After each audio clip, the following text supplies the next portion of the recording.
আজকে শুরু করছি সপ্তম শ্রেণীর ভূগোলের পার্ট ওয়ানের যে প্রশ্ন তোমাদের প্রশ্নগুলো দেওয়া হয়েছে মধ্যশিক্ষা পর্ষদ করিয়ে দিচ্ছি। তো তোমরা অবশ্যই স্কিপ না করে পুরো ভিডিওটা দেখো। প্রশ্নের উত্তরগুলো আশা করছি তোমরা সঠিকভাবে বুঝতে পারবে এবং ভিডিওটি থেকে তোমরা যে জায়গাটা তোমরা লিখছো সেটাকে পজ করে অথবা স্ক্রিনশট নিয়ে সেই উত্তরটা তোমরা লিখে নাও, তাহলে তোমাদের উত্তরগুলো ঠিকভাবে তোমরা লিখতে পারবে। তো আগে উত্তরটা শুরু করার আগে তোমাদের যেটা রিকোয়েস্ট করবো, তোমার চ্যানেলটা অবশ্যই সাবস্ক্রাইব করো, যাতে পরবর্তী যে ভিডিওগুলো আপলোড করা হচ্ছে সেগুলোর নোটিফিকেশানটা সঠিক সময় তোমরা পেয়ে যাও আপলোড করার সাথে সাথে। বিষয় দেখো, প্রথম যে প্রশ্ন তোমাদের দেওয়া রয়েছে সেটা হলো চিত্রের সাহায্যে ঋতু পরিবর্তন কিভাবে সংঘটিত হয় তার সংক্ষেপে বর্ণনা করো। দেখো কি বলা হয়েছে, ঋতু পরিবর্তন কিভাবে সংঘটিত হয়, অর্থাৎ ঋতু পরিবর্তন হয় সেটা তো বলেই দেওয়া রয়েছে যে ঋতু পরিবর্তন হয়, সুতরাং কী হবে, প্রত্যেকটা যে ঋতু রয়েছে সেই ঋতুগুলো আমাদের চেঞ্জ হচ্ছে। তাহলে প্রতি বছরে যে চেঞ্জ হচ্ছে প্রতি অটোমেটিক্যালি, সেটা কিভাবে হচ্ছে সেটা আমাদের কারণটা মূলত ব্যাখ্যা করতে হবে।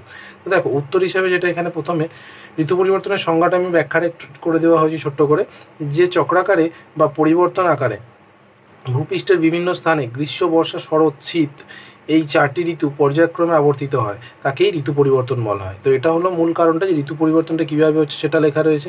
এবারে চলে আসছি যে কারণটা যেটা রয়েছে সেটা, যে কী কারণে ঋতু পরিবর্তনটা হচ্ছে সেই ঋতু পরিবর্তনের কারণটা। দেখো কারণটা তোমরা লেখার সময় দেখো একটু যে লিখবে যেভাবে সেটা আমি করে দিয়েছি, আমি একটু শর্টে করে দিয়েছি। তার কারণ হলো এটাই যে তোমাদের প্রশ্নের মান যেরকম থাকবে সেরকম কিন্তু তোমাদের সবসময় লিখতে হয়।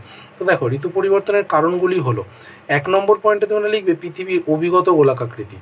পৃথিবীর এইরূপ আকৃতির কারণে সর্বত্র সূর্যের আলো সমানভাবে পড়ে না, ফলে উষ্ণতার পার্থক্য সৃষ্টি হয়। দেখো পৃথিবীর যে আকৃতি সেটা কি, আমরা অভিগত গোলক অর্থাৎ ডিম্বাকৃতির মতো আমরা জানি। তাহলে ডিম্বাকৃতির মতো যখন আমরা এটা হয়ে যায় তখন কি সূর্য যখন নাকি কিরণ দেয়, যদি আমি মাঝখানে ধরে নিই কোনো সময়, তাহলে কী হবে, এই দিকে যতটা কিরণ পাবে ঠিক সোজাসুজি বরাবর এই দিকে অতটা কিরণ পাবে না, কম পাবে, আবার এইদিকে বেশি পাবে। অর্থাৎ কী হচ্ছে, সূর্যের এই অভিগত আকৃতির কারণে সূর্যের আলোটা সমান দিকে পড়ে না। এবার সূর্যের আলো যখন পড়বে না সমানভাবে সব দিকে, তার মানে কি উষ্ণতাটা কম বেশিই হবে। যেদিকে বেশি পড়বে সেদিকে উষ্ণতা বেশি হবে, যেদিকে কম পাবে সেদিকে উষ্ণতাটা কম হবে। তাহলে এটা হলো একটা কারণ। 2 নম্বর কারণ কি, দিন রাতের দৈর্ঘ্যের হ্রাস বৃদ্ধি। এই একই কারণে কিন্তু আবার দিন রাতের দৈর্ঘ্যের যে হ্রাস এবং বৃদ্ধি সেটাও হয়। তাহলে সেটা আমরা কি দেখে নিই, দিন বড় রাত ছোট হয় যে গোলার্ধে সূর্যের কিরণ লম্বভাবে পড়ে। সূর্যের কিরণটা যখন লম্বভাবে পড়ছে তখন কি হচ্ছে, উষ্ণতাটা অনেক বেশি পাচ্ছে, ফলে এবং আলোটাও অনেক বেশি সময় ধরে পায়। তাহলে সেই সময় কী হয়, দিনটা বড় হয়ে যায় আর রাতটা ছোট হয়ে যায়। এবার দিন বড় হলে কি হচ্ছে, তার মানে উষ্ণতাটা আমাদের পৃথিবীতে যে পড়ছে বেশি সময় ধরে, কিন্তু রাতে সেই তাপটা ছেড়ে দিতে পারছে না পুরোটা, তাই না? ফলে সম্পূর্ণ তাপের বিকিরণ রাতের মধ্যে সম্ভব হয় না, তাই উষ্ণতা সঞ্চিত হতে থাকে। তাহলে প্রত্যেক দিন যখন উষ্ণতা সঞ্চিত হতে থাকবে তার মানে কি তাপমাত্রা বাড়তে থাকবে, যাহার ফলে গ্রীষ্মকালের সূচনা হয়।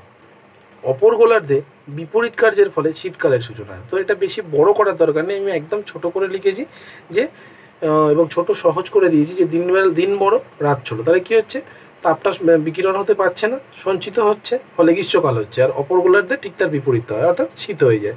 তখন কী হয়, দিনটা ছোট হয়ে যায় আর রাতটা বড় হয়ে যায়। তাহলে দিনের বেলা কম উষ্ণ তাপ নিচ্ছে, কিন্তু রাতের বেলা সে পুরোটা বিকিরণ করে দিতে পারছে বলে ঠান্ডা হয়ে যাচ্ছে। তাহলে আমি সেটা এক লাইনে করে দিয়েছি যে বিপরীত কার্যের ফলে শীতকালের সূচনা হয়। 3 নম্বর যেটা রয়েছে সেটা চলে আসছি। দেখো 3 নম্বর কারণ সেটা হলো পৃথিবীর উপবৃত্তাকার কক্ষপথ।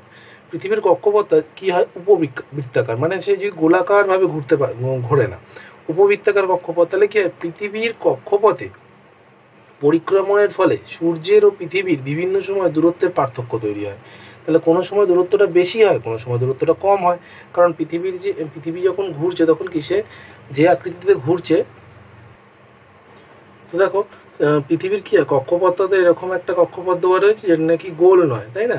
এবং এর মধ্যে পৃথিবী এরকমভাবে ঘুরছে, কন্টিনিউয়াস পৃথিবী ঘুরছে। তাহলে কী হবে, এই যে ডিস্টেন্সটা রয়েছে এখানে যতটা ডিস্টেন্স হবে এখানে তো ডিস্টেন্স ততটা হবে না। আমি ধরে নিলাম যদি সূর্যের অবস্থানটা মাঝামাঝিও ধরি বা দূরে কোনো জায়গায় ধরে নিলাম যে সূর্যের অবস্থানটা এখানে রয়েছে, তাহলে এখান থেকে কিরণ যখন দেবে এইখানে যতটা দূরত্ব হবে এখানে দূরত্ব ততটা হবে না, এখানে যতটা দূরত্ব হবে ততটা হবে না, বা মাঝখানেও যদি অবস্থান ধরে নিই তাহলে কোনো দিকেই কিন্তু দূরত্বটা সমান হচ্ছে না। তাহলে কী হবে, সূর্য ও পৃথিবীর বিভিন্ন সময় দূরত্বের পার্থক্য তৈরি হয়। তাহলে দূরত্বটা যখন কম বেশি হয়েছে তার মানে তাপমাত্রাটাও কম বেশি হবে, আর তাপমাত্রা কম বেশি হওয়া মানে ঋতু পরিবর্তন কিন্তু হবে। এই পার্থক্যের ফলে পৃথিবীতে উষ্ণতার পার্থক্য হয় ও ঋতু পরিবর্তন হয়। তাহলে এই 3টে কারণ তোমরা মূলত লিখবে, তাহলে তোমাদের কিন্তু উত্তরটা সম্পূর্ণ হয়ে যাবে। তো প্রশ্নে চিত্র সহকারে বলা রয়েছে, তাহলে এই চিত্রটা তোমরা সেখানে দিতে পারো।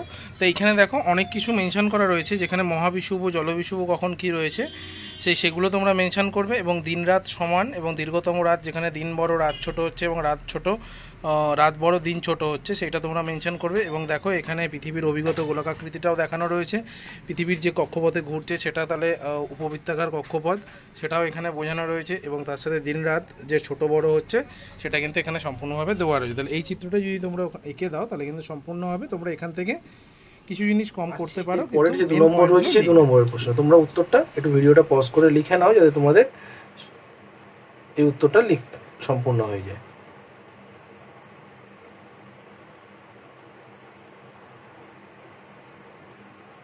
2 নম্বর যে প্রশ্নটা দেওয়া রয়েছে সেটা হলো, একটি চিত্রের সাহায্যে কোনো স্থানের অক্ষাংশ কিভাবে নির্ণয় করা হয় তা ব্যাখ্যা করতে বলা হয়েছে, তাই না? তো দেখো এখানে যে চিত্রটি তোমাদের লক্ষ্য করতে হবে, আমি চিত্রটি তোমাদের দেখো স্ক্রিনে ছোট্ট করে একটু দিয়ে দিয়েছি যাতে তোমরা বুঝতে পারো। এরপরে উত্তরটা যেটা রয়েছে সেই উত্তরটা তোমাদের ছবির সাথে মিলিয়ে কিন্তু এটা তোমাদের করতে হবে। তো দেখো প্রথমে দেওয়া রয়েছে, পৃথিবীর কোনো স্থানের অক্ষাংশ নির্ণয় করতে হলে ওই উক্ত স্থানের, অর্থাৎ সেই স্থানের এ বিন্দু থেকে পৃথিবীর কেন্দ্র ও বিন্দু পর্যন্ত একটি সরলরেখা এ ও টানতে হবে। দেখো এখানে এ ও কেন্দ্রে কি করা রয়েছে, কেন্দ্রবিন্দুটাতে করা রয়েছে তোমাদের ও বিন্দু, পৃথিবীর কেন্দ্রে চিত্রতেও তোমরা দেখতে পাচ্ছ মাঝখানে ও মার্কিং করা রয়েছে, এবং যেখানটার মান নির্ণয় করতে হবে সেটাকে কি করা রয়েছে, এ বিন্দু করা রয়েছে। আবার ওই স্থানটি যে দ্রাঘিমা রেখায় রয়েছে, অর্থাৎ লম্বা যে দাগটি রয়েছে, দ্রাঘিমা রেখা বলতে গেলে কোনটা বোঝানো হচ্ছে, যে দ্রাঘিমা রেখা বলতে হয় যে এ বিন্দুটা দেখো ওখানে দাগ টানা রয়েছে 55 ডিগ্রি উত্তর অক্ষরেখা। তাহলে এবার দ্রাঘিমা রেখাটা তোমাদের যেটা রয়েছে সেই দ্রাঘিমা রেখার মানটা নিতে হবে। তাহলে দ্রাঘিমা রেখায় রয়েছে সেই দ্রাঘিমা রেখা ও নিরক্ষরেখার ছেদ বিন্দু বি। তাহলে নিরক্ষরেখাটা যেটা রয়েছে সেটা, এবং দ্রাঘিমা রেখা যেটা, নিরক্ষরেখা মানে মাঝখানে লাল যেটা রয়েছে সেটা, সেই লাল দাগের ওপর থেকে দ্রাঘিমা রেখা যেটা রয়েছে সেই দ্রাঘিমা রেখার মধ্যে ছেদ বিন্দুটা কোনটা, বি থেকে পৃথিবীর কেন্দ্র পর্যন্ত আর একটি সরলরেখা ও বি টানতে হবে। তাহলে ও বি আবার টানা হয়েছে, দেখো একটি রেখাটা যুক্ত করে দেওয়া হয়েছে এই লালের কেন্দ্রবিন্দু, এবং দেখো বি বিন্দুটা রয়েছে সেই বি বিন্দু। এই দুটি সরলরেখা দ্বারা পৃথিবীর কেন্দ্রে উৎপন্ন, এই দুটি সরলরেখা দ্বারা পৃথিবীর কেন্দ্রে উৎপন্ন কোণ এ ও বি হলো ওই স্থানের এ বিন্দুর অক্ষাংশ। তাহলে চিত্রটি এই কৌণিক দূরত্ব হলো কত, 55 ডিগ্রি। তাহলে দেখো তোমরা মানটা বুঝতে পারছো যে এই যে হলুদ রঙের যে অংশটা রয়েছে এইখানে যতটা মান উৎপন্ন করলো ও বির সাথে ও এ যে মানটা উৎপন্ন করেছে, তাহলে এ ও বি অর্থাৎ এই যে 55 ডিগ্রি লাল কালারের দেওয়া রয়েছে, এই কোণের মাপটা যতটা হবে সেটাই কিন্তু হয়ে যাবে তার দূরত্ব। এটা কি অক্ষাংশ নির্ণয়ের সময় দূরত্বটা তাহলে এটা হয়ে যাবে। তাহলে ছবিটা তোমরা দেখে নিশ্চয়ই বুঝতে পারছো, এবং উত্তরটা যেটা রয়েছে সেই উত্তরটা এখান থেকে তোমরা দেখে লিখে নাও, এবং ছবিটা আমি ছোট্ট করে তোমাদের দিয়ে দিচ্ছি, এবং এই উত্তরের শেষেও তোমরা কিন্তু দেখতে পাবে পুরো ছবিটা। তো তোমরা ছবিটা আঁকবে যখন, তোমাদেরকে আমি বলবো বইয়ে দেখো, বইয়ে এই ছবিটা দেওয়া রয়েছে কিন্তু, হ্যাঁ তোমরা বই থেকেও দেখতে পারো, অথবা এখানে যদি ভিডিও থেকে তোমরা এই ছবিটা আঁকো তাহলে ভিডিওটা পজ করে নাও, পজ করে তোমরা ছবিটা আঁকো, এবং ব্যাখ্যাটা তোমরা ওপরে লিখবে এবং নিচের দিকে ছবিটা লিখবে। এই যে ফাঁকা যে অংশটা রয়েছে এই ফাঁকা অংশের দিকে তোমরা যদি ছবিটা আঁকো তাহলে কিন্তু তোমাদের সুবিধা হবে। তো আশা করছি তোমরা বুঝতে পেরেছো। এর পরের যে প্রশ্নটা রয়েছে 3 নম্বরে, আমি সেটাতে চলে যাচ্ছি। তো দেখো 3-এর দাগের প্রশ্নটা দেওয়া রয়েছে, বায়ুর উচ্চচাপ ও নিম্নচাপের মধ্যে পার্থক্য নিরূপণ করো। তো এই যে বায়ুর উচ্চচাপ ও নিম্নচাপের পার্থক্য লিখবে, সেই পার্থক্যটার উত্তর আমি করে দিয়েছি। দেখো তোমরা এখানে বিষয়, উচ্চচাপ এবং নিম্নচাপ, এখানে বিষয়গুলো হলো ধারণা সংক্রান্ত যখন হবে তখন এই পার্থক্যটা, অবস্থান সংক্রান্ত হলে এই পার্থক্যটা, এপাশের এই বিষয়ের লাইনটা করার কোনো প্রয়োজন নেই, তোমরা এটা করলেও হয়ে যাবে। আর যারা করতে পারবে তারা 3টে লাইনই করবে, তাতে কোনো অসুবিধা নেই। দেখো বিষয়টা কি, উচ্চচাপ ও নিম্নচাপ। ধারণা হলো কি, উচ্চচাপের ক্ষেত্রে বায়ুর চাপ 1013.25 মিলিবারের বেশি, আর নিম্নচাপের ক্ষেত্রে বায়ুর চাপ 1013.25 মিলিবারের কম হয়। আর অবস্থানগত দিক থেকে পার্থক্যটা কি, উচ্চচাপের ক্ষেত্রে হয় যেটা মূলত মেরু অঞ্চলে শীতল নাতিশীতোষ্ণ অঞ্চলে উচ্চচাপ বেশি হয়, আর নিরক্ষীয় এবং ক্রান্তীয় অঞ্চলে নিম্নচাপ দেখা যায়। এটা হলো নিম্নচাপের ক্ষেত্রে। আবহাওয়ার দিক থেকে কি পার্থক্য হয়, পরিষ্কার ও শান্ত আবহাওয়ার থেকে শীতল ও ভারী বাতাসে জলীয় বাষ্প খুব কম থাকে বলে উচ্চচাপ অঞ্চলে সাধারণত মেঘ ও বৃষ্টিপাত হয় না। নিম্নচাপের ক্ষেত্রে কি হবে, নিম্নচাপযুক্ত অঞ্চলে বেশিরভাগ সময় মেঘ, ঝড় বৃষ্টিপাত এবং অশান্ত আবহাওয়া বিরাজ করে। উষ্ণতার উপরে উঠে শীতল বায়ুর সংস্পর্শে ঘনীভূত হয়ে জলীয় বাষ্প আকারে পরিণত হতে পারে। আর বায়ুগত দিক থেকে কী পার্থক্য, সেটা হলো উচ্চ অঞ্চলে বায়ু ধীর গতিতে সম্পন্ন, আর নিম্নচাপযুক্ত অঞ্চলে বায়ু দ্রুত প্রবাহিত হয়, ঝড়ের সৃষ্টি করে।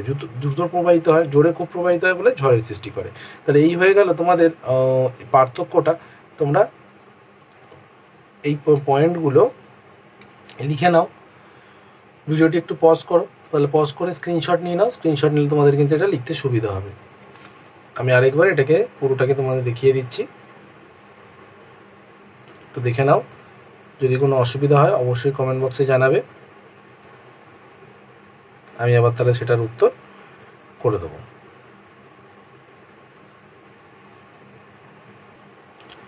আসি 4 দাগের প্রশ্নে। দেখো 4 দাগেরটা রয়েছে এশিয়ার উষ্ণমেরু ও মধ্যসাগরীয় জলবায়ুর বৈশিষ্ট্যগুলি উল্লেখ করো।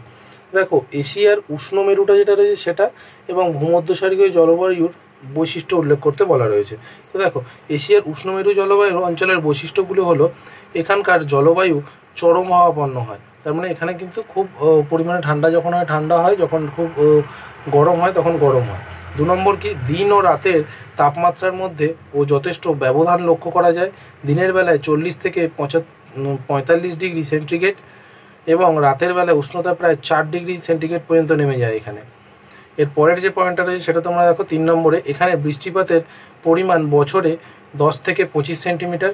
এবং 4 নম্বর কি, এশিয়া মহাদেশের উষ্ণতম স্থান পাকিস্তানের জেকোবাদ এই অঞ্চলের জলবায়ুর অন্তর্গত। তাহলে এই হয়ে গেল তোমাদের যে উষ্ণ মেরু যে জলবায়ু রয়েছে সেই জলবায়ুর বৈশিষ্ট্যগুলো। তাহলে তোমরা এটা লিখে নাও। এরপরে চলে আসছি এরই পার্ট, ভূমধ্যসাগরীয় জলবায়ুর যে বৈশিষ্ট্যগুলো রয়েছে সেই ভূমধ্যসাগরীয় জলবায়ুর বৈশিষ্ট্যগুলোতে। তো দেখো এখানে তোমাদের মোট 5টা পয়েন্ট আমি লিখে দিয়েছি উত্তরে। 1 নম্বর হলো গ্রীষ্মকাল উষ্ণ এবং শুষ্ক, শীতকাল আর্দ্র। গ্রীষ্মকাল উষ্ণ এবং শীতকাল উষ্ণ এবং শুষ্ক হয়, এবং শীতকালটা কী হয়, আর্দ্র হয়। আর শীতকালে পশ্চিমা বায়ুর প্রভাবে বৃষ্টিপাত হয় এখানে। আর কি হয়, ভূমধ্যসাগরীয় জলবায়ুতে জলবায়ু খুব আরামদায়ক, এখানটা চরম হাওয়াপন্ন নয়, কিন্তু এখানে জলবায়ুটা খুব আরামদায়ক হয়। এরপরে 4 নম্বর যে পয়েন্টটা তোমরা লিখবে সেটা হলো গ্রীষ্মকালীন উষ্ণতা 21 ডিগ্রি থেকে 27 ডিগ্রি সেন্টিগ্রেড, অর্থাৎ শীতকালীন উষ্ণতা 5 থেকে 10 ডিগ্রি সেন্টিগ্রেড পর্যন্ত পার্থক্য দেখা যায়।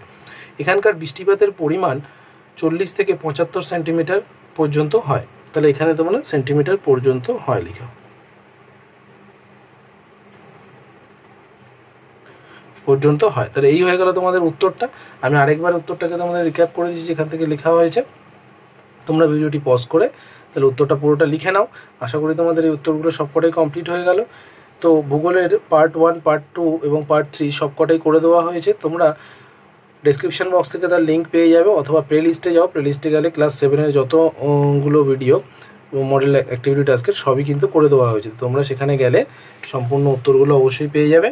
যদি কোনো অসুবিধা হয় কমেন্ট বক্সে জানাও, এবং যারা এই চ্যানেলে নতুন এসেছো তারা অবশ্যই চ্যানেলটি সাবস্ক্রাইব করো, যাতে এর পরের যে বিষয়গুলো করানো হবে সেগুলোর আপডেট সঠিক সময় তোমরা পেয়ে যাও। তাহলে এই ভিডিওটি এখানেই শেষ করছি। তোমরা তোমাদের পড়াশোনা কন্টিনিউ রাখো এবং অবশ্যই সাবধানে থাকো।